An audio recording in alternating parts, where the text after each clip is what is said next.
വിജയിയുടെ മനസ്സ് എങ്ങനെയാവണം എന്നാണ് ഇന്നത്തെ ശുഭചിന്തയിലൂടെ പറയുന്നത്.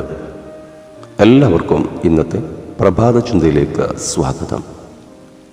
എപ്പോഴും നാം പറഞ്ഞുകൊണ്ടിരിക്കുന്നതും ചിന്തിച്ചു കൊണ്ടിരിക്കുന്നതും നെഗറ്റീവാണ്.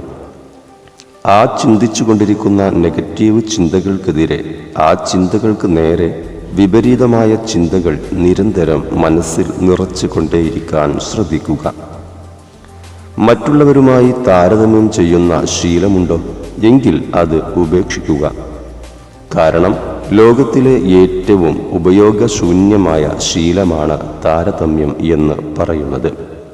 നോക്കൂ, നമുക്ക് ചുറ്റുമുള്ളവരുടെ നേട്ടങ്ങളെ മനസ്സ് തുറന്ന് അഭിനന്ദിക്കാൻ മനസ്സിൻ്റെ വാതിലുകൾ എപ്പോഴും നാം മലർക്കെ തുറക്കണം.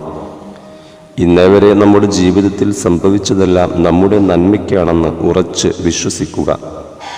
അങ്ങനെ നാം വിശ്വസിക്കുമ്പോൾ അത് നമ്മെ ആത്മവിമർശനത്തിൽ നിന്ന് ആത്മാഭിമാനമുള്ളവരാക്കി മാറ്റുന്നു എന്നതാണ്. എല്ലാവർക്കും നല്ലത് വരട്ടെ.